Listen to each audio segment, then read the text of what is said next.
Hey, hi, it's Joe. It is what even is it, 13th? Yeah. Maybe. I think it's the 13th of December. So Vlogmas Day 13. And I'm doing this really late. I haven't done any recording throughout the day today because I've mostly just been like kind of rushing around a bit trying to get things done that need to be done before we leave for my mum's and for surgery and stuff. So I guess what I thought I might do in this video is just a quick rundown of exactly what I'm actually having done at this stage, because I realised I didn't actually go into that, I don't think. Or if I did, maybe I didn't cover everything. So what Mr. Christopher says quite often when he talks about stage 3 is that you'll be having testicular implants and also any kind of tidy-ups. And actually I think it's quite common to have 1 or 2 tidy-ups, like little kind of something which didn't heal quite right, or something with like a little fistula that needs fixing and stuff like that, or like scar revisions and things. So I actually have kind of a whole like laundry list of things that I've discussed with Mr. Christopher that I would like kind of tidied up, so to speak, at this stage, on top of obviously getting my testicular implants. So I don't really know what order to go in here. I guess I'll just do it in the order that I've written it down. So the first thing that I'm having done is really tiny minor. There's a little tiny bit of like hypergranulated scarring along like the midline of my scrotum, which he's just gonna he said he'll just snip it off, which is a slightly alarming way to put it, but he's just gonna remove that for me. It's not a big deal, it's just a bit annoying. Where I had my infection, so if you weren't present for that, willy, scrotum, in the crease here, where kind of the base of your penis meets the top of your scrotum, that's where I got my infection. And there's still a kind of like, there was a hole there for ages, like where the infection had been. It kind of left like a crater behind it. And while that has technically healed, there's still kind of like a bit of like a crater. It's closed, it's not an open wound or anything, but there is still kind of a little crater there. It's only little, like, I don't know, the quarter of the size of your pinky nail. It's really small, but like I want him to at least take a look at that because it kind of worries me slightly.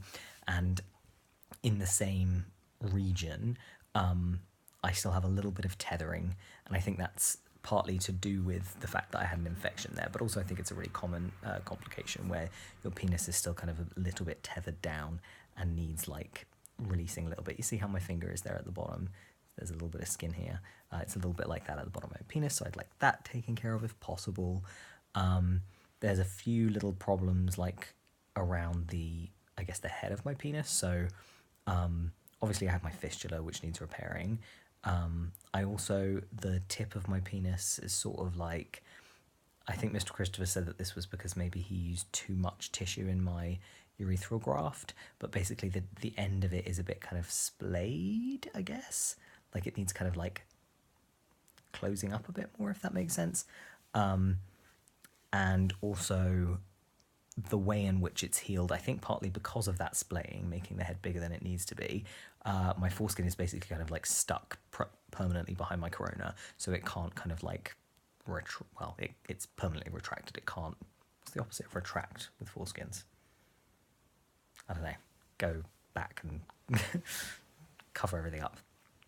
So he says he's going to try and kind of release my foreskin for me. And then obviously I'm having a Mons resection, and while he's doing that, I have requested, and he said that this is absolutely fine, I've requested that he excise my supra-pubic catheter scar while he's at it. And honestly, it's such a relief to know that that's, fingers crossed, going to happen, because of all of the scars that I have on my body. And, you know, I have lots, for, you know, surgical scars. I have scars all over my body from chicken pox when I was a kid. I have little, I mean, they're really small, but like I have them all over the place. Got scars from like injuries when I was a kid, scar on my chin from cutting my chin open. I've got a bit of a Harry Potter scar on my forehead there. I don't know if you can see it, but anyway. Plenty of scars, and while I feel a little self-conscious about my chest scars sometimes because they're quite like prominent, none of my scars really bother me except my supra-pubic catheter scar. And I mean, that's, very obvious to me that that's because I found the supra-pubic catheter so difficult. I'm going to go ahead and say traumatic. I think I can say traumatic. I found the whole thing so invasive, having a tube coming right out of my abdomen for a month and being able to see the kind of incision and knowing that just went right through to my body cavity, and being able to feel this foreign object, this balloon inside my bladder, just, oh my god.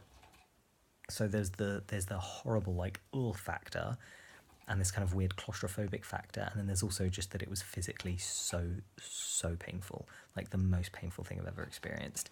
And I don't think it should have been, and I don't understand why it was, but that's a really common experience. Lots and lots of fellas have said that they found specifically the supra-pubic catheter really painful.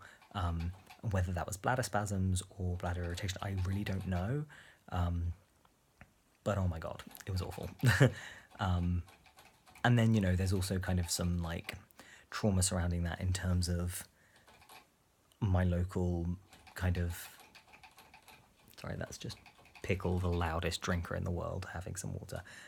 My local care team refusing to remove my catheters for me, putting up a massive fuss about it, being like, oh, no one can take these out, blah, blah, blah, which just made me feel horrible and gross and untouchable, and yeah. Anyway, TLDR, lots of trauma around the supra-pubic catheter, so I'm really, really pleased that Mr. Christopher has agreed to remove that scar for me, because it makes me feel sick. Anyway, don't worry, I'm seeing a therapist. That's it for today. Sorry, this is 7.5 minutes long, but I'll try and do a bit more vloggediness tomorrow. I'm doing more tomorrow outside the house, less boring errandy stuff. Oh, and I got a haircut. And I got it shorter than I usually do because obviously I'm not going to be able to stay as clean and tidy as I would like while I'm recovering. I've also buzzed my facial hair back quite a lot because, again, I don't want to have to be worrying too much about shaving and things. Anyway, it's 8 minutes now, so I'm going to go. But stay cool. Thanks for watching. Bye.